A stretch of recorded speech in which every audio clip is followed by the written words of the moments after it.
Muy bien, entonces pónganse sus audífonos y prepárense para un poco de inglés otra vez. Muy bien, entonces ahora vamos a hablar dónde estamos nosotros en el tratamiento de nefritis lúpica en el 2014 y vamos a ver las neuromedicinas y qué va a suceder a través de los próximos 3 o 4 años que se va a tratar en estas pruebas de control al azar.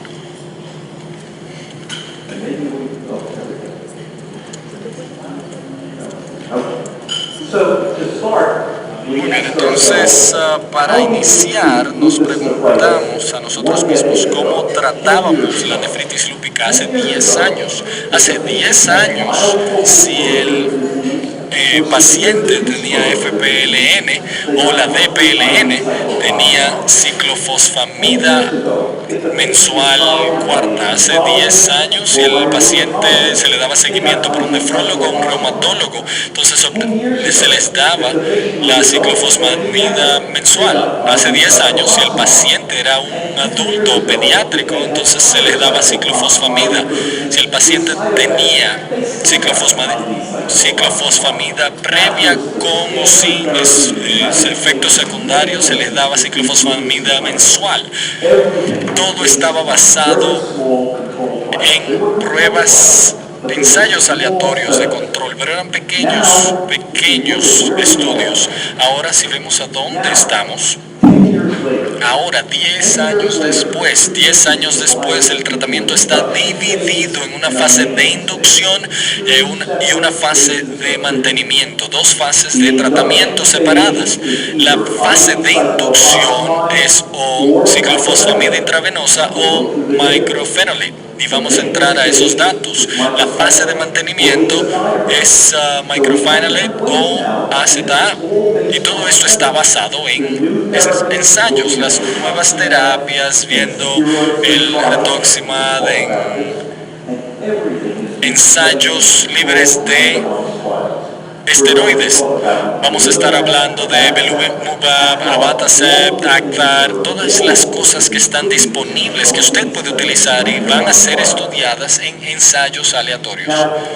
Entonces ahora me voy a enfocar claramente no voy a entrar en la patología, ese es el trabajo de Helmets. Me voy a enfocar en las pruebas de control, los ensayos de control. Hacia dónde hemos llegado en ciclofosfamida de IV en los últimos 10 años teniendo estas opciones.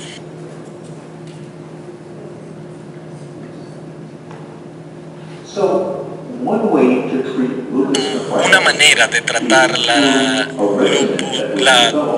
lupus nefrítica. Esto fue tratado por la Sociedad Eurolupus. El ensayo de nefritis Eurolupus es multicentro, empezó con 90 pacientes, todos tenían nefritis lúpica proliferativa. Entonces son altas dosis. Esta fue el Instituto Nacional de Salud, era 0.5 a 1 gramo por metro cuadrado dado una vez al mes, todos los días por 6 meses. Esa era la dosis alta, pero ellos lo compararon con un régimen de menor dosis, 500 miligramos, solamente 500 miligramos en total, cada 2 semanas por 6 semanas, y luego entonces se le daba isatioprim.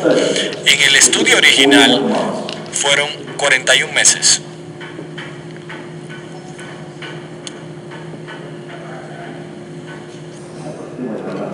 Creo que no funciona cuando presiono esto. Muy bien. Si vemos la próxima diapositiva, esto les muestra 3 fallos de tratamiento a través de un seguimiento de 4 años. Si tiene el régimen NIH bajo, entonces salían idénticos en cuanto a libertad de fallo de tratamiento. Y si vemos la probabilidad de remisión, los 2 regímenes de medicamentos fueron idénticos. Si vemos la creatinina del 0 de 1.2, la parte de alta dosis y baja dosis fueron idénticos de 6 meses a un año, y proteinuria 3 y algo de gramos al día fueron iguales en ambos grupos. Todo era lo mismo. Si vemos esta parte, durante 4 años fueron idénticos las erupciones renales en los 4 años. Si vemos la libertad de infección severa, hay una diferencia: el grupo de dosis baja y el de dosis alta. El de baja dosis tiene menor infección que el de dosis alta, entonces tienen equivalencia de éxito, pero utilizan menos ciclofosfamida, que es un medicamento a largo plazo menos benigno. Creo que todo el mundo va a estar de acuerdo de ver sus pacientes por más años. Entonces ese fue el estudio inicial. Habían algunos problemas con el estudio, con los ensayos. Les voy a mostrar lo que son. El problema con el estudio, el ensayo de Eurolupus, es que el ensayo Eurolupus fue hecho Freds Belgium, fue hecho en Bélgica, fue hecho en Alemania, en España, los Países Bajos, pero de nuevo la población era caucásica mayormente. Si ven, el 76 de 90 pacientes eran caucásicos. En los Estados Unidos era la población más difícil de tratar, es la población afroamericana. Y los españoles estaban entre los caucásicos y afroamericanos. Entonces la pregunta era, si tenían este estudio, tenían este ensayo y tenían un estudiante de la Universidad de Colombia, si era blanco, podía decir, sí, voy a utilizar estos datos. Si era afroamericano, entonces podrá decir que esos datos no iban a aplicar a ellos. Pero a través de la última década han habido más datos que sugieren que funciona en los grupos de minoría, pero no tuvieron ese seguimiento tan largo. Ahora están viendo en los datos de 10 años de Eurolupus, la dosis alta y las dosis bajas, los dos les va bien. Esto es libertad de enfermedad renal en etapa. Es una población muy fácil de tratar, pero ambos están haciendo lo mismo. Claramente pueden hacerlo con menos ciclofosfamida.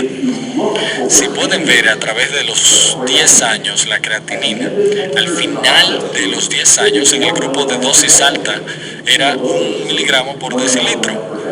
En el otro 1 miligramo por decilitro. Si ven 24 horas de proteína, 600 miligramos, 500 miligramos. Si ven esteroides continuos, 10 años después, bueno, sí, las personas, la mayoría necesitaba esteroides, 5 miligramos, 7 y medio, inmunosupresores. La parte más importante es que si ven el grupo de dosis alta a través de este periodo de tiempo, tenía 9.5 gramos de ciclofosfamida. Este grupo obtuvo 5.5 gramos. Ahora recuerden, cada vez que ustedes están viendo nefritis lúpica, están trabajando con una población femenina, 90% joven y 90% femenina, pérdida de cabello con el ciclofosfamida, infertilidad, grandes cosas que realmente usted quiere una dosis de ciclofosfamida más baja que va a hacer una diferencia. Este es el tremendo beneficio de alejarse de la ciclofosfamida.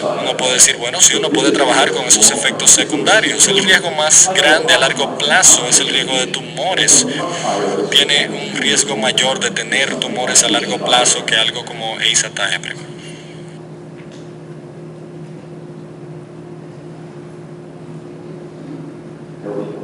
Muy bien.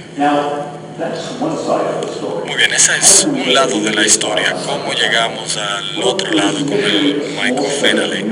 Hace poco hubo un estudio en la Universidad de Miami que mostraba que el mycophenolate era bueno para terapia de mantenimiento, pero la pregunta era, ¿puede usted utilizarlo desde el día 1 con personas con nefritis lúpica? Y para poder responder esa pregunta, vimos un grupo, creo que puedo apuntar hacia acá, vimos un grupo de 140 pacientes con nefritis lúpica. Fueron puestos de manera aleatoria desde el punto número 1 con enfermedad proliférica. Ellos fueron puestos con ID, con un régimen tomando 0.5 a 1 gramo de manera intravenosa todos los meses. Ambos grupos obtuvieron la misma cantidad de esteroides. Al final de los 6 meses vimos quién estaba respondiendo. Si ven, remisiones completas eran más altos con el mycophenolate. Remisiones parciales, completamente parciales, y de hecho era más alto se obtenía el mycophenolate. Aun cuando estábamos tratando de mostrar equivalencia, realmente estábamos mostrando que el mycophenolate era mejor desde el día 1. Ahora, cuando este estudio se hizo, habían algunos problemas de diseño en el estudio, en el ensayo.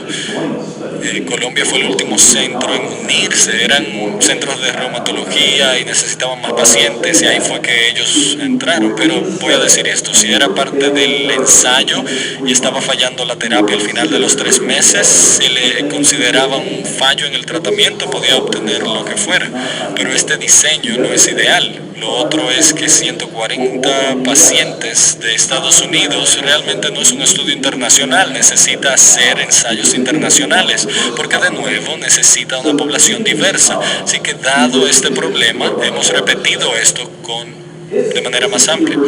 Este es el original. Este de nuevo fue el primer estudio de 140 pacientes mostrando la creatinina disminuyendo en el grupo del mycophenolate, y fue hecho en 6 meses, y la proteinuria 4 gramos al final de los 6 meses. Ahí es cuando vemos remisiones completas en el ensayo. Si ven las fallas renales, erupciones renales, no hay cambio significativo, pero el grupo de mycophenolate se ve mejor. Así que viendo estos datos podemos decir, vamos a repetir esto para ver si es verdadero. Para poder hacer esto hicimos lo que se llama el ensayo ALMS. Hemos puesto de manera aleatoria 370 pacientes de mycophenolate a IVC. Si está en un grupo, no hay cambio. Si está en un grupo, está en un grupo. Eso es. 185 pacientes aquí y 185 pacientes acá. Al final de los 6 meses analizamos los datos, y fue entonces, si usted era considerado como que había respondido, se ponía en la parte de mantenimiento del estudio, era esa Diaprim versus mycophenolate por otros 3 años. Control.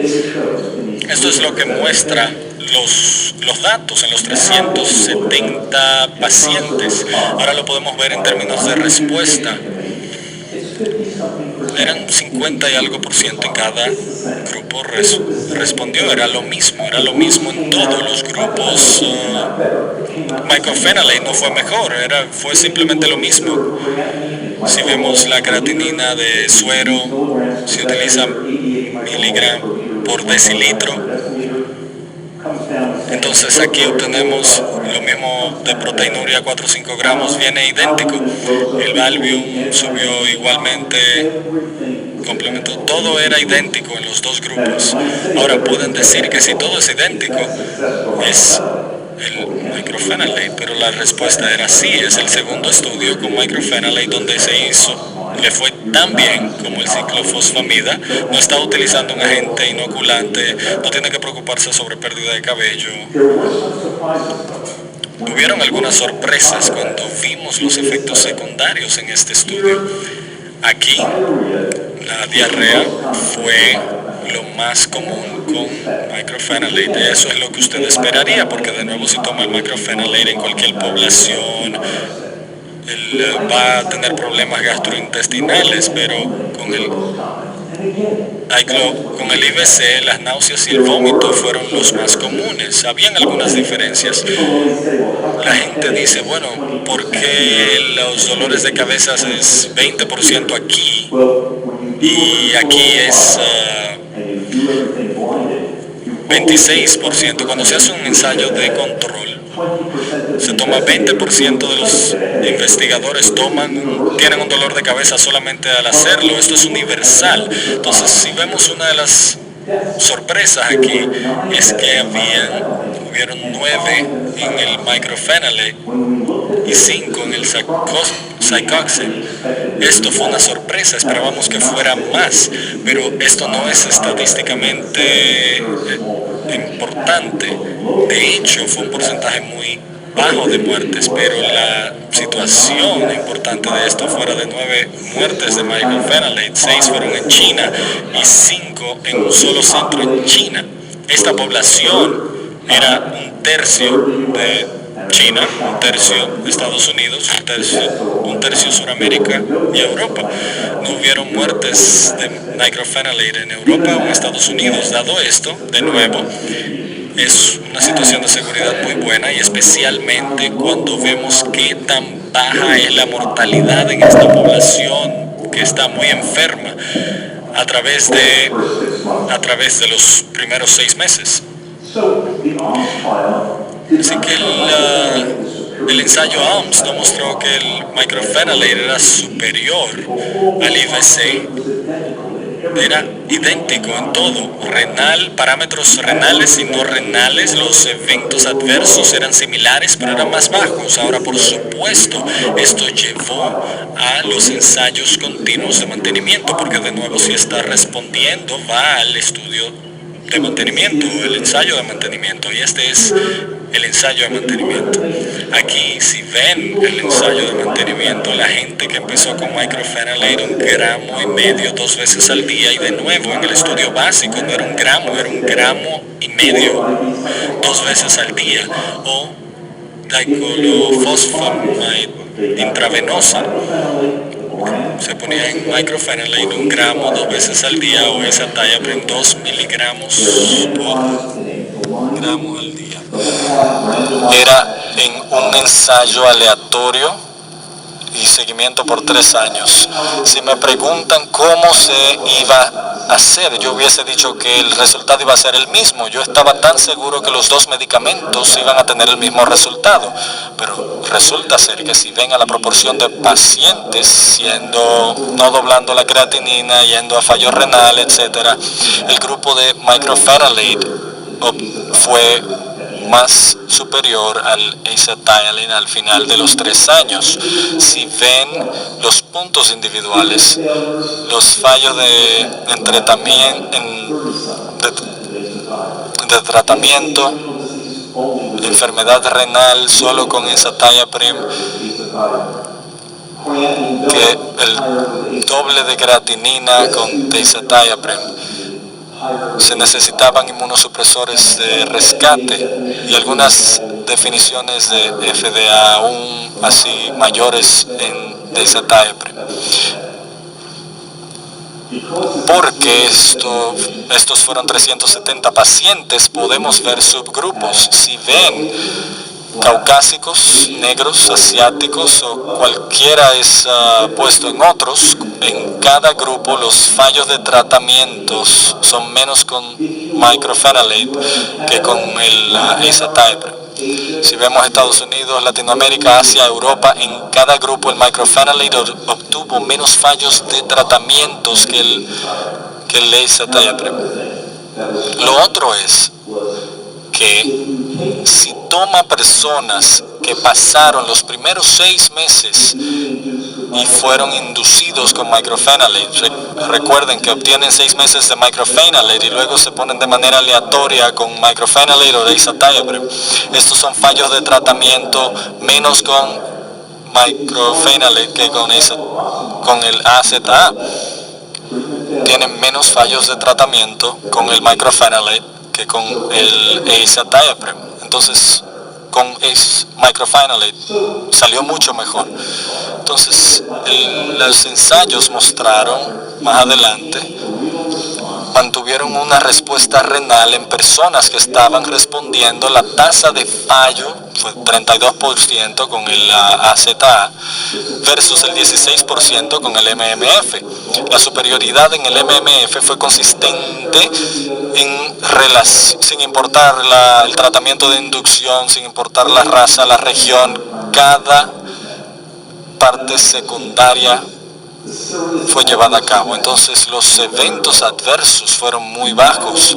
Ahora estamos viendo a 200 y algo de pacientes que tuvieron una respuesta y estaban en los ensayos de mantenimiento. ¿Cuántos murieron de los 227 pacientes después de los 3 años? Un paciente de los 227, y eso fue un accidente en el azathioprine. No le estoy culpando el azathioprine, pero fue solamente una persona. Si usted puede obtener una remisión en su paciente, si usted puede lograr que les vaya bien, entonces les va a ir bien a través del tiempo con cualquiera de estos regímenes. Este estudio va a los beneficios del mycophenolate. Ahora, algunas personas dicen que el grupo de Eurolupus se hizo un estudio que no vino con los mismos resultados. Vamos a verlo, Jucio. El ensayo de mantenimiento que hicieron utilizó el régimen, que es que todo el mundo recibió esteroides y minipulsos de 500 miligramos de ciclofosfamida por 6 dosis cada 2 semanas, esos son 3 meses, y luego la mitad de ellos se les dio azathioprine y la mitad. Si ven las erupciones renales, no hay diferencia significativa entre los grupos, pero vamos a ver esto. Fred escribió el editorial, que fue con el artículo, y él dijo, si realmente ve los números de erupciones renales, fue 25% con azathioprine y 19% con mycophenolate. Entonces resulta ser que si está iniciando con un número menor, con 90 pacientes en vez de 220 pacientes, y pierde muchos de los pacientes a través de los 4 años de seguimiento, esto es significativamente. El punto final es que están viendo una población en Europa, todos son caucásicos, les mostré, nadie va en fallo renal a través del tiempo, no puede ser una enfermedad renal o el doblaje de la creatinina en esta población, necesita erupciones renales en esta población. Y de nuevo, ¿es esto significativo? ¿Hay diferencia en la población o diferencia en números? Hay muchas razones. Entonces mi conclusión sería, bastante con el Colegio Americano de Reumatología llegaron a este punto. Para terapia de inducción en el 2014, usted podía empezar con mycophenolate y esteroides, y usualmente yo lo hago la mayoría del tiempo, porque mycophenolate es un medicamento más benigno, o puede iniciar con esteroides, ciclofosfamida, puede obtener el régimen de Eurolupus, o si prefiera el régimen NIH, puede hacer eso de nuevo por 6 meses. Si usted obtiene mycophenolate aquí y mejora, entonces puede obtener mycophenolate o azathioprine por los próximos 3 años. Si no está mejorando con el mycophenolate después de 6 meses, entonces puede obtener cyclophosphamide, como usted lo recibiría para terapia de inducción. Si empezó con cyclophosphamide y ha mejorado después de 6 meses, entonces va a ir a mycophenolate o azathioprine por 3 o 4 años. Si no ha mejorado con el ciclophosphamide, entonces va a ir y recibir el diclofenolate. Tenemos dos opciones de regímenes, puede ir a uno o al otro si no responde, pero si sí responde, entonces va a ir dentro a la fase de mantenimiento. Ahí es donde estamos en el 2014. Entonces, ¿qué tal sobre otros medicamentos? ¿A dónde vamos desde el 2014? Y no les voy a decir a dónde vamos a estar en el 2024. Muchos de nosotros vamos a tener suerte si estamos vivos de aquí al 2024. Pero a través de los próximos 3 o 4 años, ¿qué va a suceder? ¿Qué tal el rituximab o MabThera? Estábamos hablando de esto en términos de algunas enfermedades. El doctor Fernando Fernández estará hablando sobre Prevenza, estará hablando sobre lo que sucede en algunos minutos. Si ven esto en lupus, hemos tenido muchos estudios, un estudio negativo. Aquí estamos viendo el ensayo lunar, El ensayo lunar les dio a todo el mundo esteroides, todo el mundo obtuvo mycophenolate. Este grupo obtuvo rituximab 6 meses después, rituximab. Este grupo recibe placebos. Todo el mundo obtiene un mycophenolate y esteroides. Un grupo obtiene el rituximab, el MabThera, y el otro grupo placebos. ¿Cuáles fueron los resultados de este estudio? Si ven respuestas completas y parciales, eran más altas con rituximab, pero esto no es estadísticamente significativo. De hecho, no había mejoras estadísticas en proteinuria, en creatinina, fallo renal, todo lo que era importante a través del año del estudio. Dado esto, algunas personas han dicho rituximab no funciona. Por otro lado, el rituximab claramente está siendo utilizado por pacientes con resistencia, pacientes que recaen, tiene un papel en esto. Y los datos probablemente son mejores para lo que va a ser el papel del Colegio Imperial. ¿Por qué va a salir? Por algo de lo que les mostré anteriormente, los efectos secundarios de los esteroides. Aquí hay estrías de nuevo. Esto se utiliza en una población joven, sin importar que sea femenino o masculino. Así que esto es un régimen libre de esteroides, es un régimen que ha sido utilizado por el Imperial College en Londres. Es completamente nuevo en pacientes que recaen en lupus.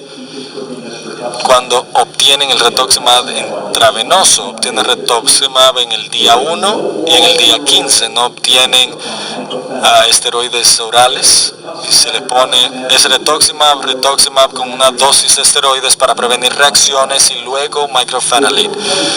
Ya publicaron los datos de los primeros 50 pacientes.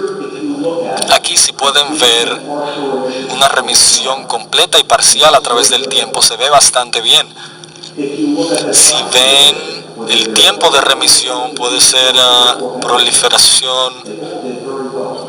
A todos les fue muy bien, les fue tan bien que estaban listos para seguir a la próxima fase.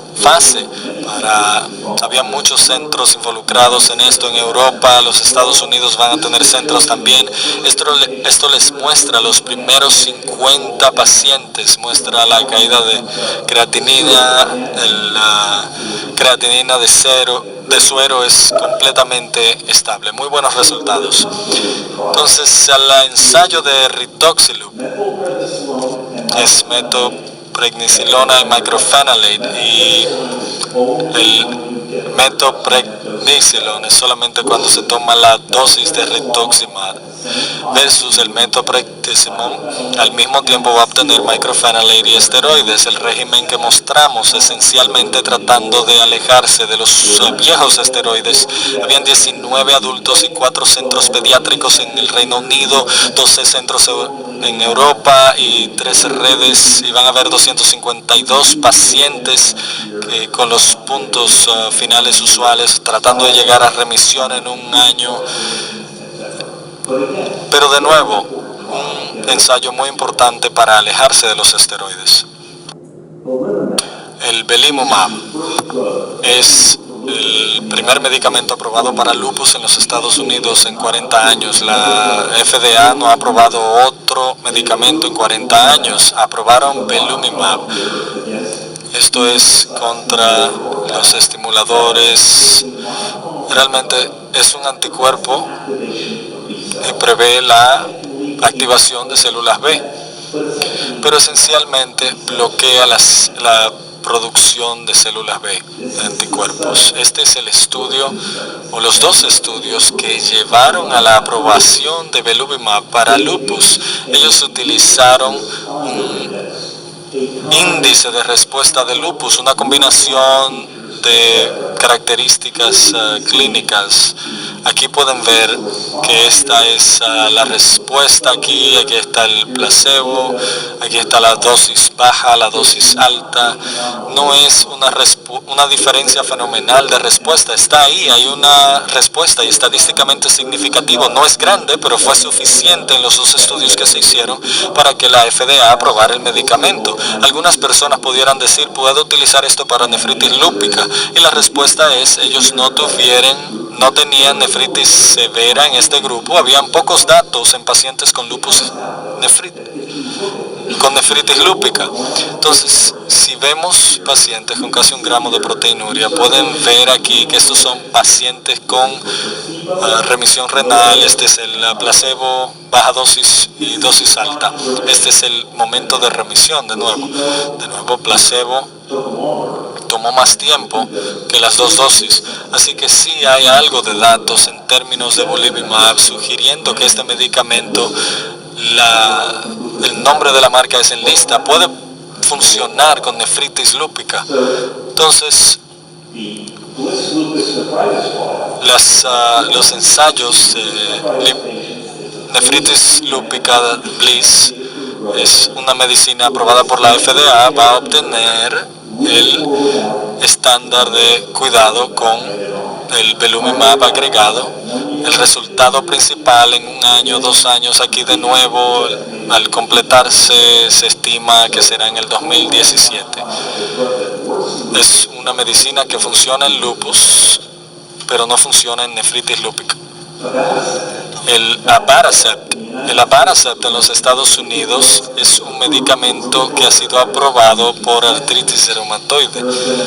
Ha habido un número de ensayos con Abatacept. Bloquea la coestimulación entre células B y T, bloquea la comunicación entre células B y T. Hablamos un poco sobre esto con esclerosis focal y quiere decir, resulta ser que en un número de ensayos que se vio esto en nefritis lúpica no ha funcionado.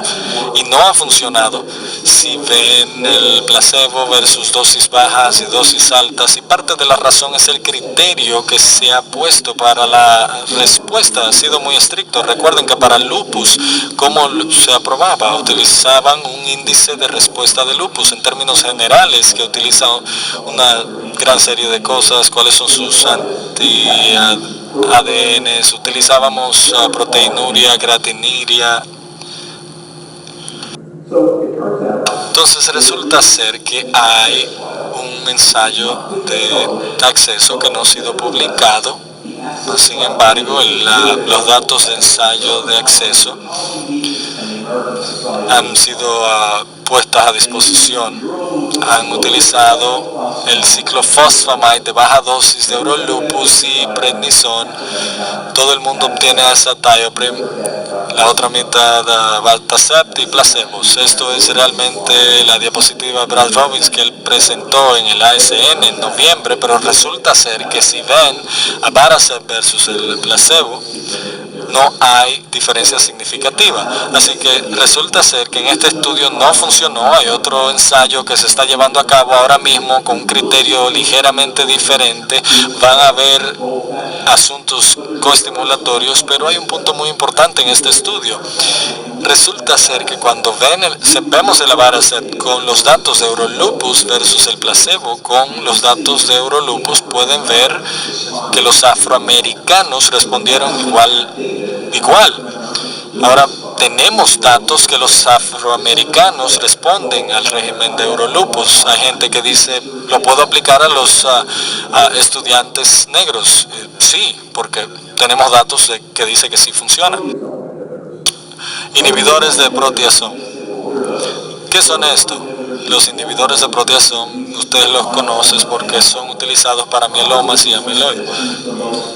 Probablemente el que más se utiliza es el bortezomib, Velcade. Tenemos uno segundo en los Estados Unidos que es el carfilzomib, que está disponible.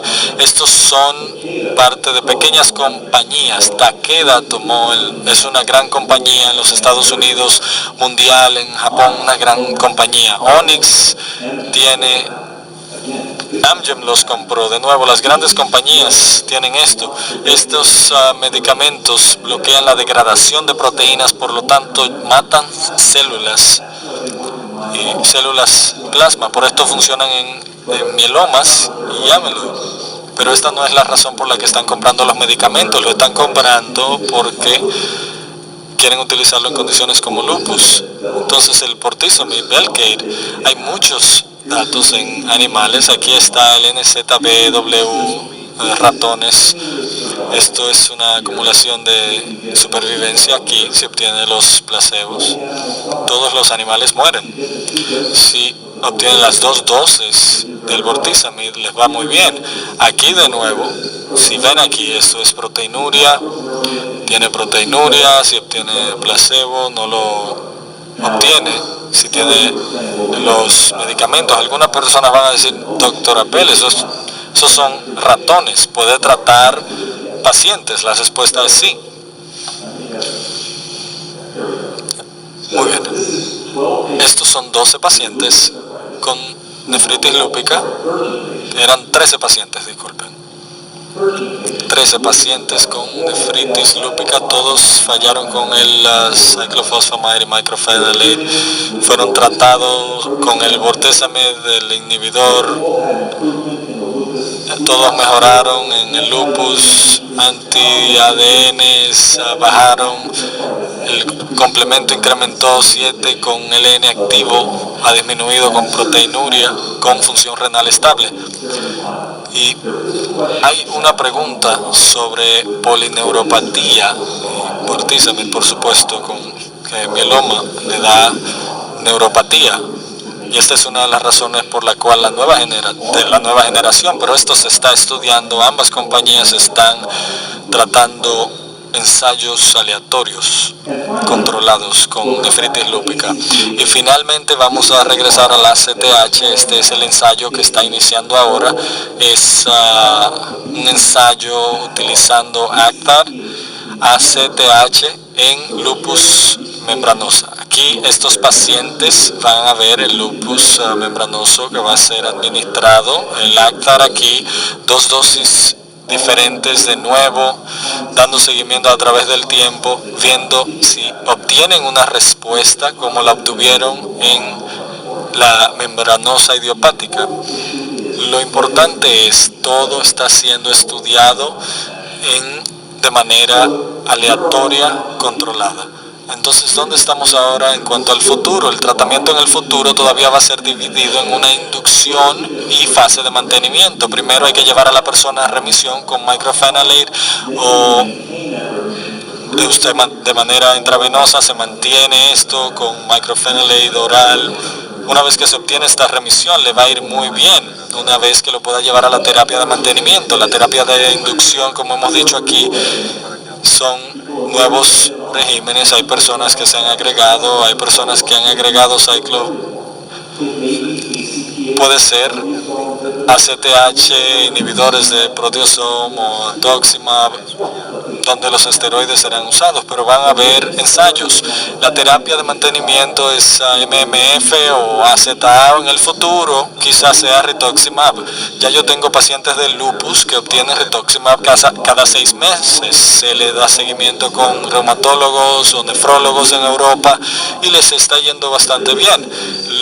El gran asunto aquí es que es usar una combinación de agentes aquí y todo será utilizado de manera aleatoria, donde hace una década era lo mismo para todo el mundo obtenía el mismo régimen.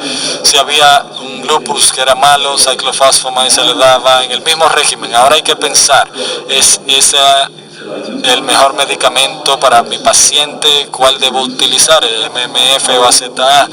¿Cómo lo voy a utilizar? ¿Lo va a utilizar con una dosis de esteroides alta o una dosis de esteroides baja? ¿Lo puedo cambiar a la terapia de mantenimiento? Y si fallan en esto, ¿puedo obtener uno de los nuevos agentes? Porque todos estos medicamentos están comercialmente disponibles. Ahora debemos ver cuáles son sus papeles de manera individual en los pacientes. La nefritis lúpica ha cambiado dramáticamente en la última década y voy a detenerme aquí. Gracias.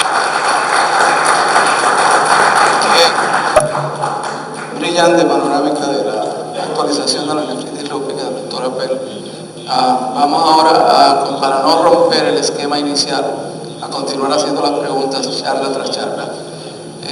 Antes del doctor Fervenza, le voy a hacer una preguntita. What about the use of... ¿Qué tal el uso de Lexicon?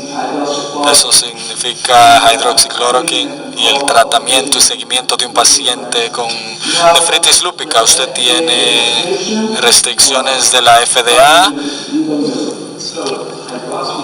Muy bien, el hidroxicloroquine yo lo utilizo en todos los pacientes con lupus. Esto es algo que yo he aprendido algo de los reumatólogos. He aprendido cosas buenas y cosas malas, pero si trabajan con ellos todos los días, todos los estudios son colaborativos, ellos lo utilizan casi en todo el mundo, a menos que haya una reacción específica, un problema en el ojo que es muy raro o una alergia al mismo. Es tan pequeño, los beneficios son buenos, no hay muchos datos en nefritis, hay 1 o 2 estudios que sugieren que es beneficioso, no son grandiosos estudios, pero por otro lado, cuando hablamos de dolores en las articulaciones, la respuesta es, yo utilizo hidroxicloroquine en casi todos estos pacientes, y de nuevo, esto es una de las cosas que se pueden utilizar durante el embarazo, pueden continuar después del embarazo con hidroxicloroquine. Dr. Appel, I will ask in English. Doctor Appel, le voy a preguntar en inglés y después se puede traducir. Es una pregunta provocativa. ¿Hace alguna diferencia cuando usted toma la decisión de empezar una terapia de inducción y los patólogos en Colombia les dicen esto es una clase 3 o clase 4 puramente, o esto es una clase 4 más clase 5 lesión? Bueno, sí, esto es realmente, como ustedes, es una buena pregunta, pero es una pregunta muy importante. Cuando ustedes tienen algunos grupos, se han encontrado que tienen una membranosa clase 5 con una lesión, estos pacientes, ciertamente en China, estos son los grupos que les va peor. Hay centros en China donde hacen miles y miles de biopsias al año, que ellos han utilizado terapias de multienfoque con ciclosporín o tacrolimus han utilizado. Si la proteinuria es lo mejor, la respuesta sería sí, ciertamente haría eso, utilizaría el inhibidor. Al final de los 6 meses la creatinina ha bajado, el anti-ADN está inactivo, todo está yendo bien, excepto la proteinuria se mantiene ahí. Entonces, de nuevo, eso pudiera ser un buen momento para agregar una baja dosis de un inhibidor. Esto sería en parte del futuro en términos de lo que sucedería, pero de nuevo necesitamos ensayos bien hechos, ensayos controlados, porque no quiere engañarse a sí mismo.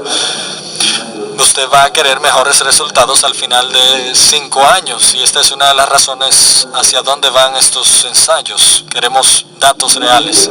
El doctor Rojas, para los que no lo conocen, el doctor Rojas es un joven dominicano que está haciendo residencia de nefrología en España y recientemente acaba de tener una rotación en Presbiterio con el doctor Gerald Appel.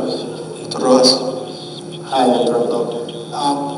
From my experience with you, bueno, desde mi experiencia con usted tiene muchos pacientes latinoamericanos, entonces me gustaría preguntarle, estos estudios que usted presenta de ensayos aleatorios de control con mycophenolate versus la Lysoflip, mycophenolate es mejor, pero en comparación con otros grupos étnicos es peor, pero en los ensayos de rituximab más mycophenolate es mejor en pacientes latinoamericanos. ¿Cuál es su experiencia con esto? Bueno, lo interesante es que los grupos de los que hemos hablado como grupos homogéneos, todos iguales, pero no estoy convencido. En los Estados Unidos se hablan sobre hispanos, que es la parte de la población que está creciendo más rápidamente. Si estás en California, estamos hablando de personas de descendencia mexicana. Si está en Miami, tenemos una población cubana grande. En el Presbyterian tenemos una población dominicana. Entonces no estoy convencido de que todo esto deba unirse en términos de de cómo se deben tratar. Sin embargo, yo creo que de las cosas que salen, los factores socioeconómicos son muy grandes en términos de esto. Solamente el cumplimiento con todo, sin importar dónde esté o cuál es su historial, y luego están los factores biológicos, pero estos factores pueden ser muy diferentes entre dos personas, aún siendo ambos de Santo Domingo, pueden ser diferentes. Entonces ahora yo trato de no utilizar factores raciales, socioeconómicos, sí, siempre mantengo eso en cuenta, pero factores raciales no, hasta que no obtengamos buenos datos, especialmente ahora que estas cosas de Eurolupus que funcionan en afroamericanos, me siento más confiado de cómo hacerlo. Pero lo otro que voy a decir es que el microfenales aún es más caro que el azathioprine, y el azathioprine, aún que la FDA dice que para el embarazo es lo mismo, el azathioprine tiene más datos en cuanto a embarazos, pero Roche no quiere que lo utilicen. Pero de nuevo, si su paciente quiere embarazarse y está en medio de terapia de mantenimiento, lo cambio de microfenales a azathioprine, probablemente la principal razón de la que cambio, aun cuando el microfenales es un poco más efectivo, es solo un poco más efectivo, no es una gran diferencia.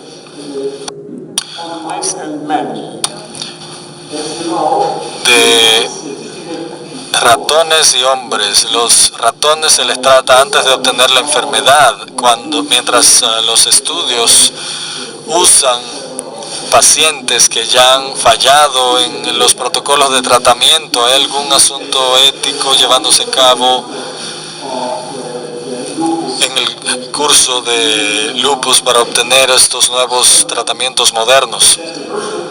Esa es una muy buena pregunta, porque usted puede tomar ratones que ya han desarrollado la enfermedad, es mucho más difícil tratarlos. Muchas de estas terapias han mostrado algo de beneficios, pero no tanto como cuando uno trata desde el día 1. El problema de la población desde el día 1 es la población con tratamiento. Obtienen un nuevo riñón y luego van a inmunosupresores. Puede que sea un poco más alto de lo que pensábamos, pero una tasa más baja. Pero sin importar de dónde, esa sería la única manera de hacerlo, y especialmente con biopsias de vigilancia. Creo que ahí estaría la respuesta. Es difícil tratar a alguien que tiene enfermedades clínicamente bajas y utilizan estos agentes, y todos tienen efectos secundarios a largo plazo significativos. Si no hay preguntas, vamos a darle las gracias y un aplauso al doctor Pérez.